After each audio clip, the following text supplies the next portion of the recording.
I'm Andrew Adkison. I've been riding a wakeboard for about 20 years, and that originally started right here in this area. And in that 20 years, 14 of it was spent riding professionally. In that time, I had over 25 plus professional wins, including a couple world titles, gold at the Pan American Games, multiple golds at the World Games, and I've been pretty fortunate to have had that run. In the summer, it was too hot to be out of the water, and so we were just drawn to it. And you know, the baseball team would wrap up at the end of the summer, we'd go to the lake, and I got on a kneeboard, and the first time I did that, I said, yep, this is the thing for me. Water sports is it. You know, fast forward, I was a kid, I was 10 or 12, fast forward a couple summers, same baseball team, you know, out there at the lake, and I saw someone wakeboarding going across the lake, and I said, wow, what is that? I mean, at the time, you know, there was no YouTube, there was no social media outlets, there was nothing of the sort, and I saw it, I spotted it, and I was hooked before I even tried it. And fortunately enough, I flagged that person down, said, hey, let me give this thing a try. Tried about 40 times, swore it off that day, said I'd never wakeboard again. But the next weekend, we went back up there and I got up first try and was completely hooked. And my first time up on the board, I decided for sure this is what I'm gonna be doing. So when I realized I was good enough to do something with it, I'd already done something with it. And I really did my first time up on a board, I was like, I want to be the best in the world at this. I didn't know what that meant. I didn't know if it was more than me and the other guy on the lake that had ever done wakeboarding before. You know, this is pre-internet. But so immediately to ride, I didn't have a boat growing up. So I was immediately go out with people. And you have to create your value to be out there on the boat with them. And I always enjoyed helping and coaching. Like I said, pre-YouTube, you know, pre any way to get any information, except for maybe the magazine dropped once a month. And so we would just kind of coach each other. We always kind of, hey, I saw this, try that, right or wrong. We were kind of just, you know, going for it. So that led into me coaching, and that was the value I brought to getting out there on the water. You know, most professionals would compete professionally, and then, you know, and during their career coach some, and then coach post-career. It was really coaching that brought me into the sport, that got me on the road with the sales rep, traveling the summers to do clinics.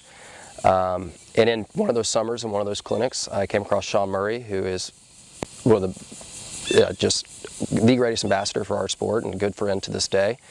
And Sean and the sales rep for the wakeboard company, they were doing a clinic tour in the southeast. I hopped on the road with them. They said, hey, you could drive a boat, help clean up the boat, and you know how to coach too? Come on the water with us for a couple months. And we traveled around the southeastern US doing that. So I kind of skipped a 6-year gap where I didn't have really a regular, consistent place to ride. I would ride with whoever and wherever I could behind anything.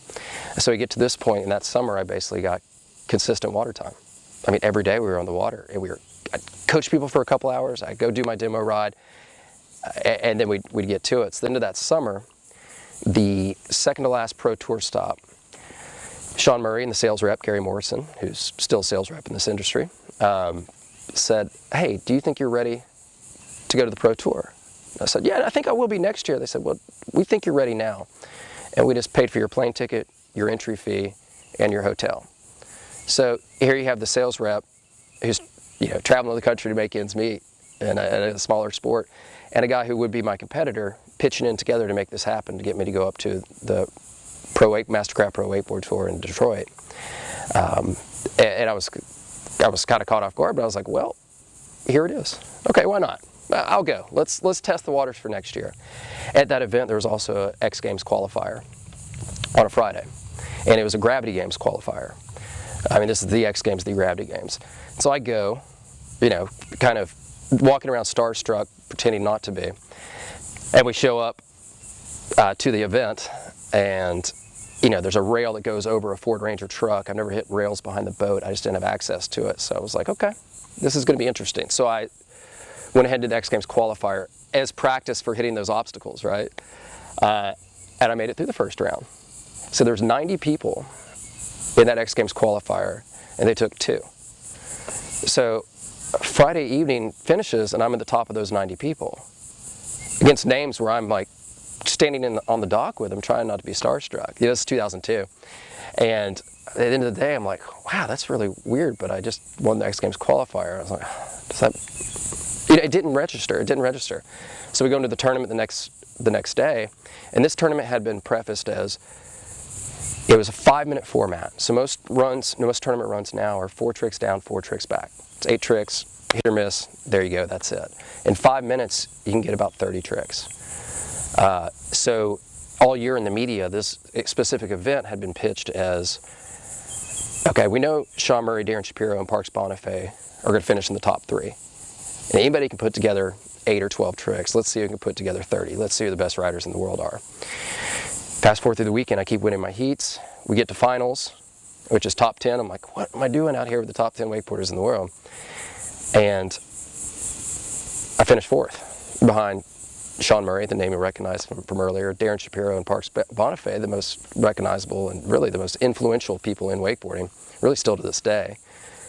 And it was just, you know, bizarre. So I went from a Thursday going, I don't think I should be here, to qualified for the X Games, Gravity Games, and really on the scene. So I woke up on a Thursday, a little nervous to be there, and I went home on a Sunday, just in a daze, there.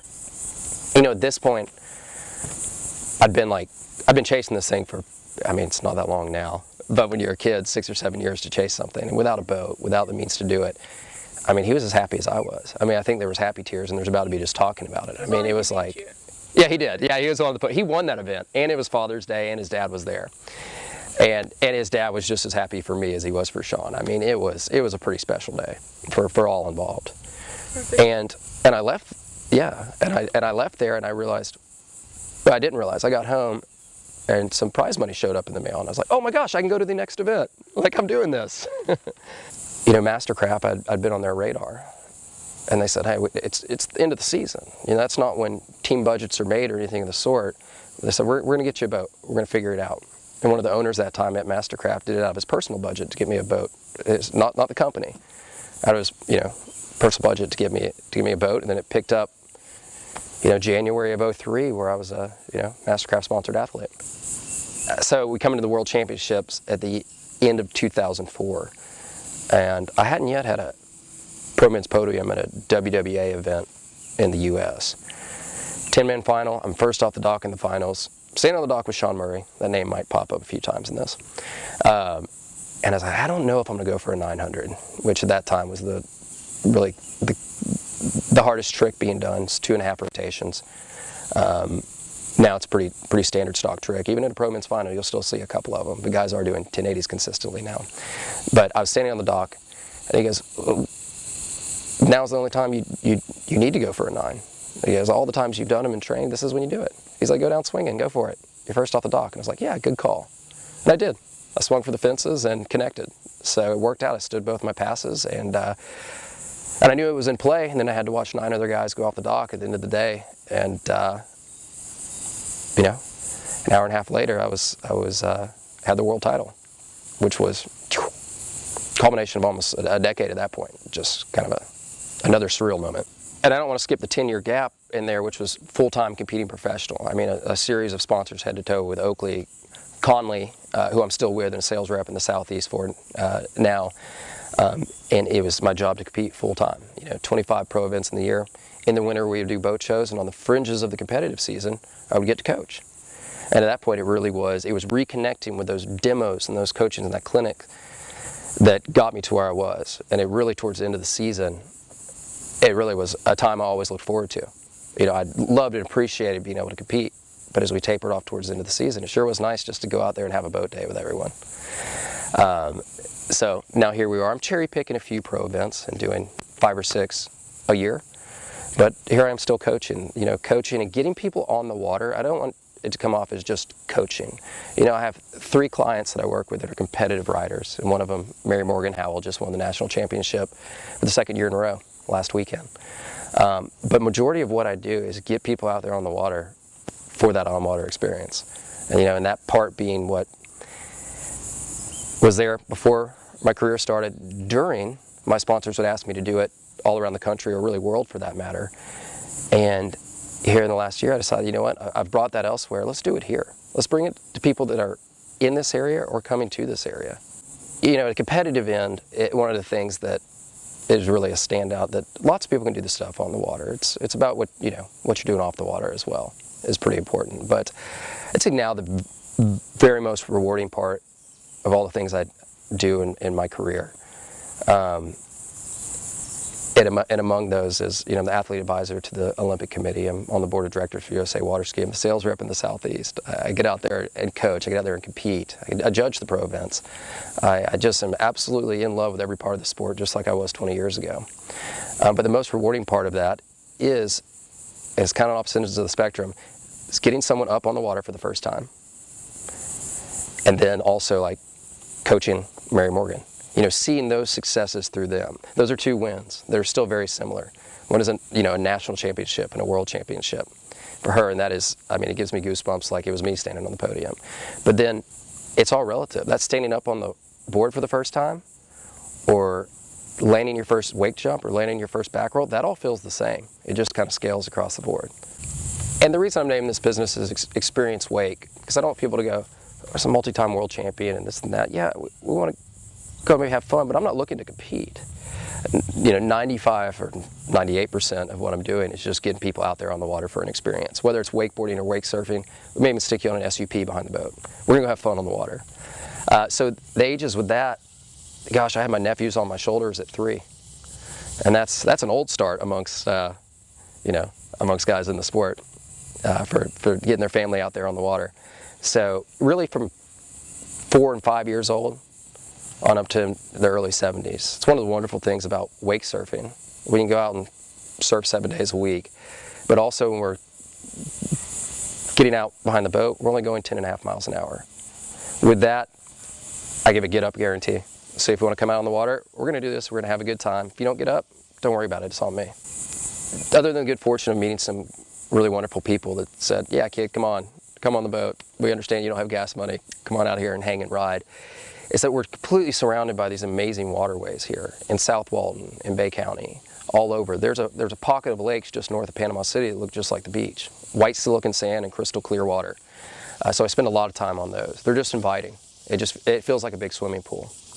So if you want to make the 25-minute drive, we're up there in the sand hills in one of these, 200-acre swimming pools, so to speak. If we want to keep it close, right here, there's waterways, a stone's throw from the Gulf of Mexico, and on the right kind of day, out in the Gulf of Mexico. So I will take, really, I'll cater it to wherever we want to go. I have a home on a lake north of the beach, about 30 minutes as well. So, and I think that's the real advantage of it. Instead of sticking to a single waterway, we go to where the conditions work. We go to where you are, and we go to where we're going to have the best day. What we'll do, because your group can be a single person, or it can be, the boat's rated to hold 14. We even did a party recently with over 25 people. And so we would have a handful, maybe 10 or so on the boat at a time. So we'd have 10 or so on the boat at a time so they could spectate and watch, and we'd get the other ones out there. And the really great thing about their being out there on the boat is that this is the experience too. There may be 3 or 4 people who just want to be out there and watch, and hey, let's take a boat day. And why not have something entertaining to watch while we're doing it? But some of the other things we're offering to some of the bigger groups is I have a friend that's bringing a flyboard service out there. So hey, let's get them around, scooting around the flyboard. I'm going to bring some floating water slides in for next season. So if we want to do and spend a full day and doing an event, and you don't want to just be on the boat all day, we're going to make sure you have fun in other ways. And when it's your turn to ride, we'll get you out there.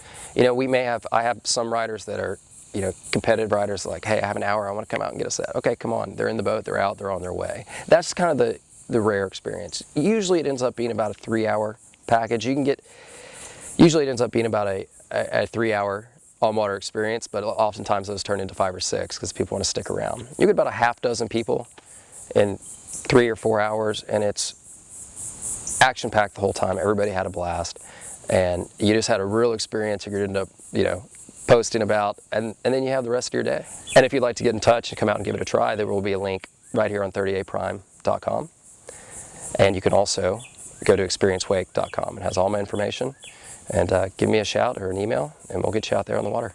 No matter your ability level, first time or first world championship, come on out. We're gonna have a blast on the water. You can wakeboard, wake surf, anything you want to do. We'll get you set up. Bring your friends, we'll teach them too, and why not? We'll give you a get up guarantee.